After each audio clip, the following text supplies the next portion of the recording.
Dalam siri ini, saya ingin ingatkan kepada kita semua, kita boleh saya guna kita kan? Ialah satu siri kita untuk menjelaskan iman. Boleh tak katakan mempertahankan iman. Jadi saya cuba rancangkan senarai khotbah saya. Ada satu peluang kita boleh gunakan khotbah ini dalam harian-harian, dalam kopi-kopi, sesi-sesi kopi yang kami ada dengan kawan-kawan.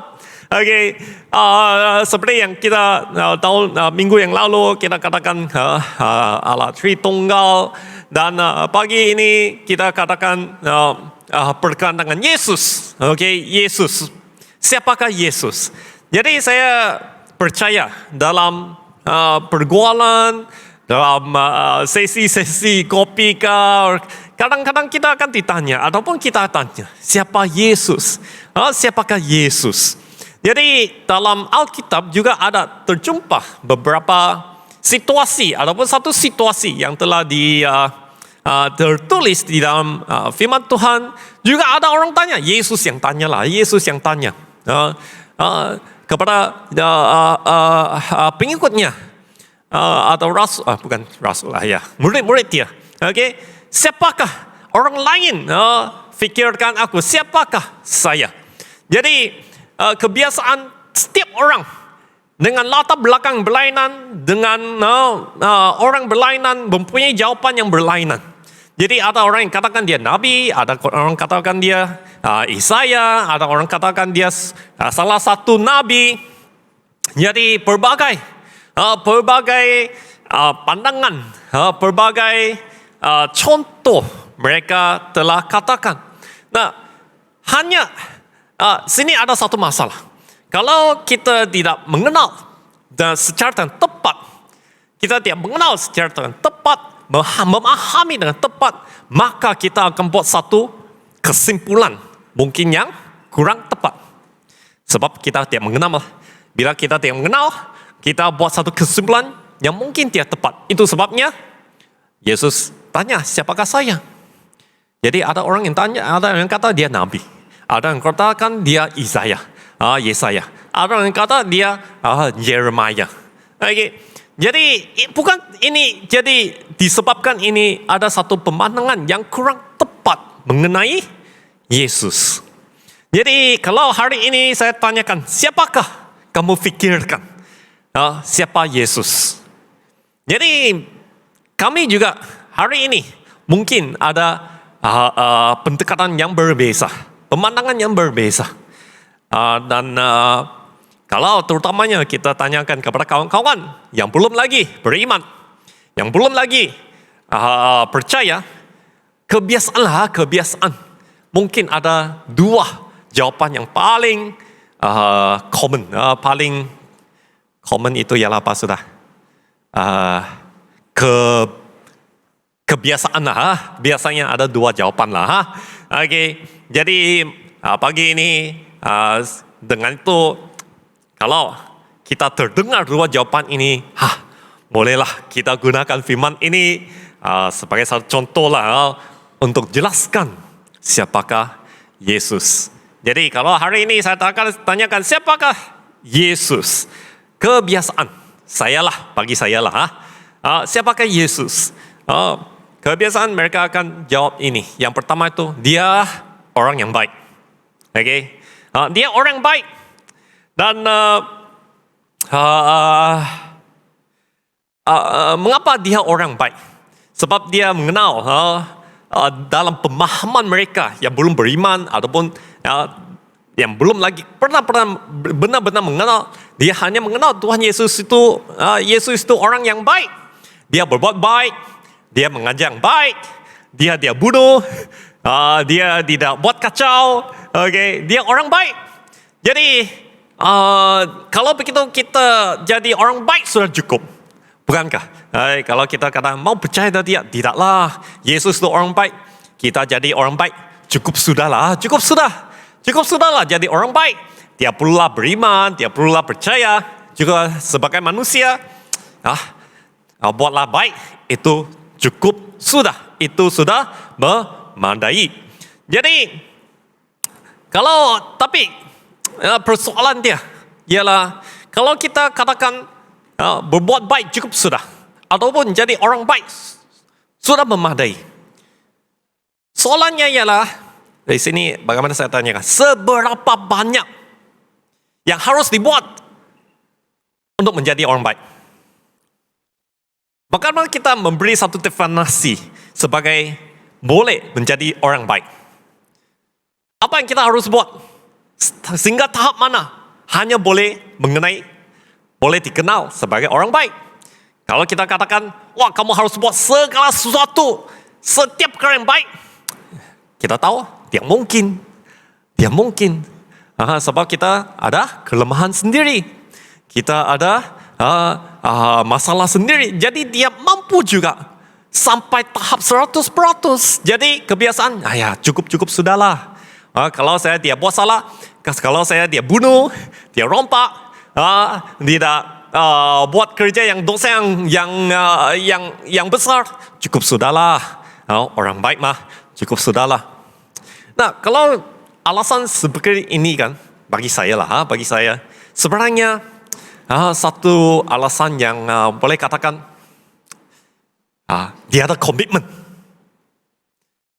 Ataupun pendek kata lain lah, malas lah. Okay. Sebab apa? Sebab kalau cukup sudahlah saya buat ini, baik sudah. Ini juga bermaksud, kalau saya tidak berbuat ini, pun okey sudah. Saya tidak buat ini, okey sudah. Hanya saya buat ini, cukup sudahlah saya buat ini. Saya tidak buat itu mah, saya buat ini cukup sudahlah. Jadi ini ialah satu, boleh katakan alasan yang dia ada komitmen lah. Ataupun dia satu semangat untuk menghidupkan hidup yang penuh dengan berkat Tuhan. Sebab Tuhan, dalam firman Tuhan kami tahu, hidup dalam dunia ini bukan hanya hidup biasa-biasa. Tuhan telah janjikan satu hidup penuh dengan kepenuhan, abundance life. Dalam Yohanes katakan, Tuhan telah kurniakan hidup ini, yang selalu hidup tengah kepenuhan. Bukannya, bukannya sekadar-kadar itu cukuplah. Jadi, itu sebabnya dalam firman Tuhan di sini ya, Markus, ada seorang yang tanyakan kepada Yesus, guru yang baik. Markus 10 ayat 17 ke 18. Okay. Di sini dia tanyakan, guru yang baik, apa yang harus ku perbuat untuk memperoleh hidup yang kekal? Jawab Yesus, mengapa kau katakan aku baik? Tak seorang pun yang baik selain daripada Allah sahaja.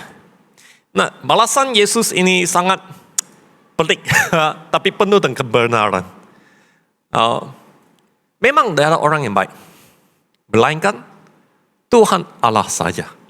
Nah, kalau kita mengambil kebenaran ini, jadi kami semua putus harapan sudahlah. Tiada harapan sudah. Kalau hanya Tuhan Allah yang baik, apalah kami? Ada peluang enggak kita jadi orang baik? Ada peluang enggak kita boleh berbuat baik? Tiada satu pun orang yang baik. Di sini Yesus katakan, tiada seorang pun yang baik selain daripada Allah sahaja. Jadi apa harapan kami ada? Berbuat ini dia boleh. Dia berbuat, dia buat itu pun dia boleh. Disebabkan kebenaran ini. Disebabkan impossible, ketidakmustahilan, adakah perkataan ini? Tidak mustahil. Disebabkan dia mustahil ini, lebih lagi kita perlu Yesus. Kalau kita dapat mengenal fakta ini, kalau kita dapat mengenal kebenaran ini, lebih lagi kita perlu Yesus. Mengapa? Sebab hanya dengan Yesus yang menguduskan kami. Dalam Yesus, dia telah memberi kami hikmat kebenaran dan kekudusan. Jadi dengan Yesus, Tuhan melihat kami, hidup kami sebagai orang kudus. Ya, kami masih berdosa. Tapi dengan Yesus, kami orang kudus. Kami boleh dipanggil orang baik. Sebab kami orang benar di dalam mata Tuhan. Jadi orang baik, hanya sekadar baik, itu dia cukup. Kalau kita tanya, jadilah orang baik saja, itu dia cukup. Sebab kita tidak boleh menjadi orang baik, melainkan dengan Yesus. Yesus yang memberi kami kekudusan, pengharapan.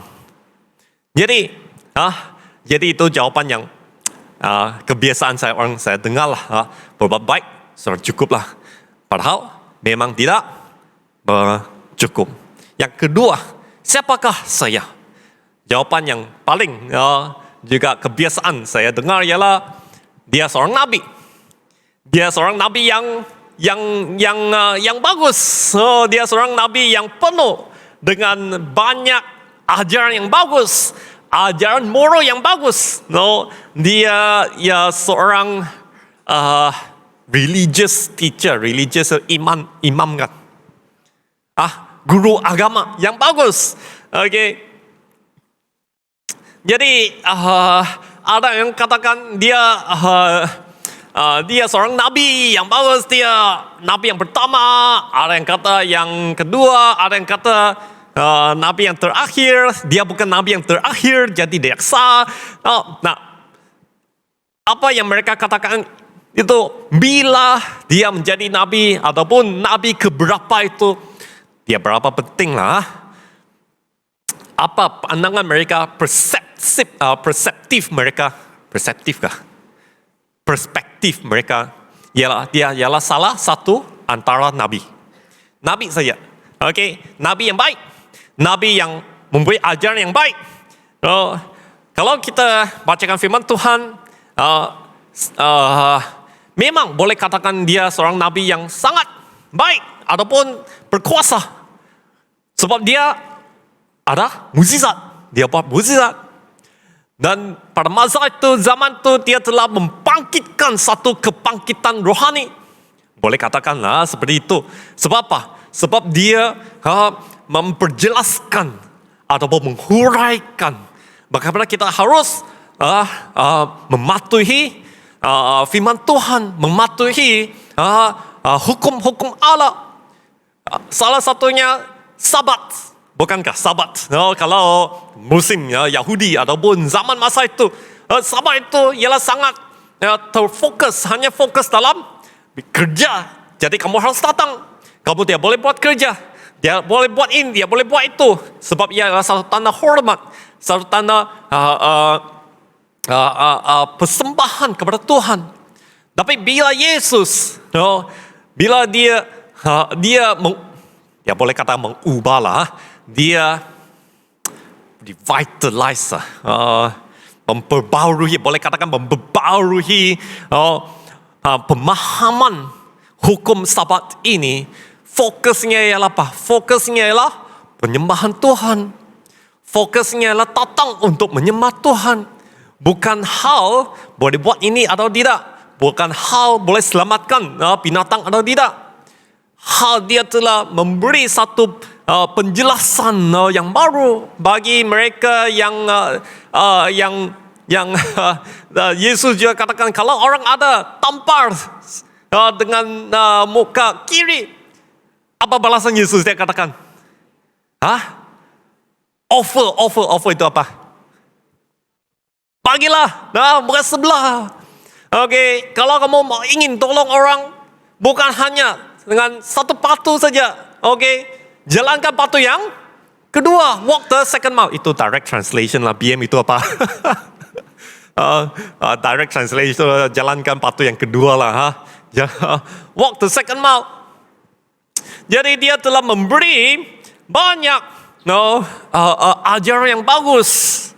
Dan dari segi sejarah juga diakui bahwa dia seorang nabi yang mempunyai satu ajaran yang bagus. Jadi ada orang yang kadang yang selalu memetik ataupun mengikut ajaran dia.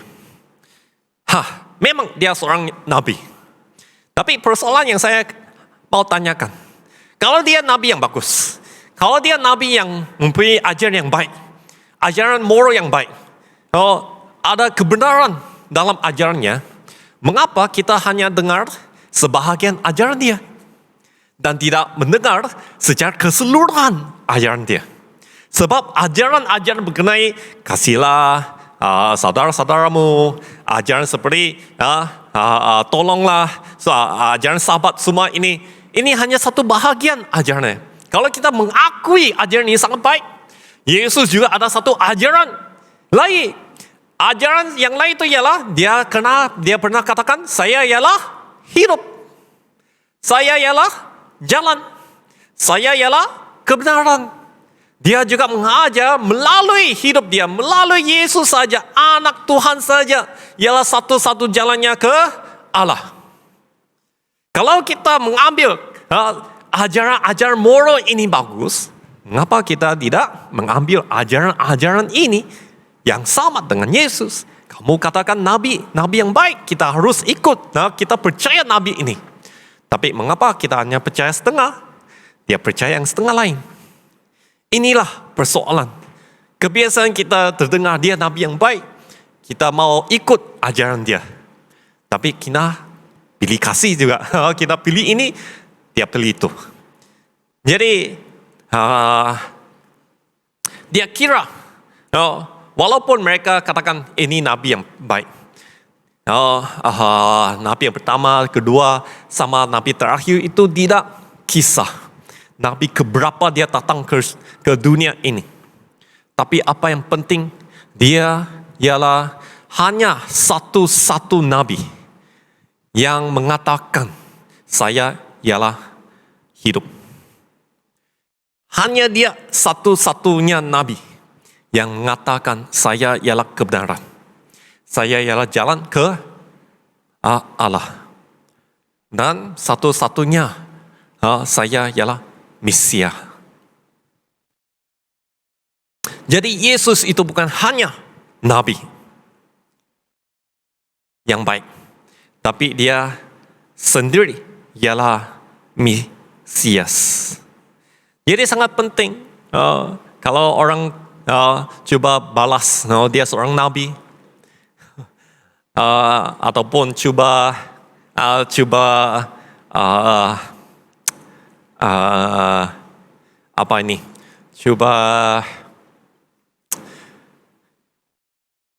itu perkataan bagaimana kata, ataupun mereka pentingkan dia bukan nabi yang terakhir. Kamu fahamlah. Dia bukan nabi yang terakhir. Okay? Kalau orang katakan dia bukan nabi yang terakhir, itu bukan masalahnya. Itu bukan yang paling penting. Yang paling penting ialah siapa antara nabi di sini mengatakan dia ialah hidup.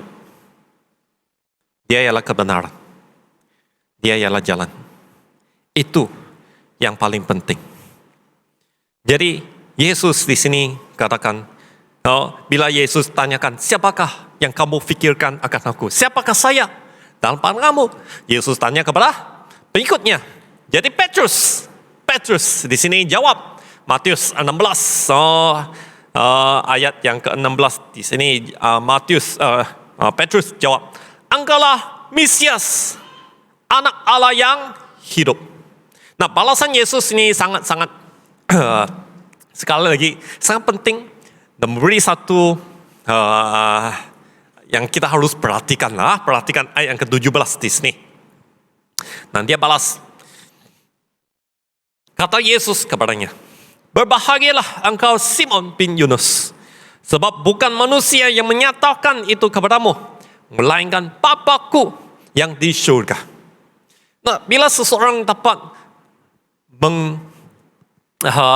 mengatakan ataupun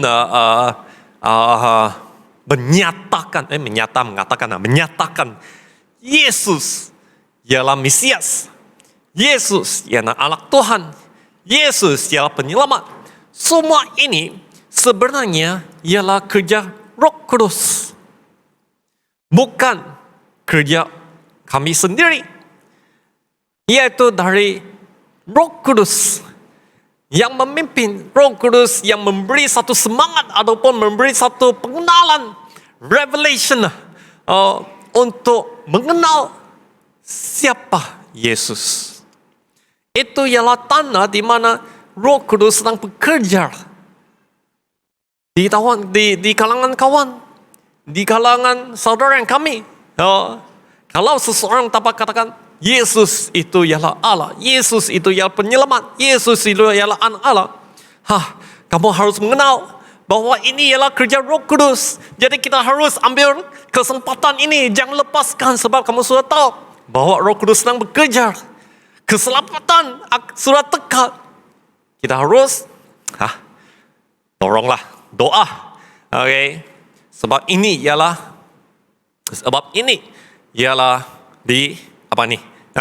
Yesus sendiri katakan, bukan manusia yang menyatakan itu kepadamu, melainkan Bapa-Ku, Tuhan yang menyatakan dalam hidupmu. Tuhan sedang kerja dalam hidupmu. Percayalah Tuhan Yesus. Percayalah Tuhan Yesus. Itulah ialah satu asas kebenaran dalam keselamatan yang kekal. Jadi saya harap dalam setiap harian, dalam sembang-sembang dengan kawan-kawan, kalau kita katakan dalam isu-isu ataupun berkaitan dengan iman dan tanyakan siapakah saya, siapakah Yesus, kalau ada kesempatan ini, biarlah kita ambil. Jadi seorang yang bagus, seorang yang baik, dia cukup. Kalau kita fikirkan jadi seorang yang baik sudah cukup, Roh Kudus dia dapat kerja. Kalau kita percaya Yesus hanya seorang yang baik, Roh Kudus dia akan dapat bekerja dalam hidup. Kalau kita percaya Yesus sebagai seorang nabi saja, ajaran dia, orang katakan, will come in and go.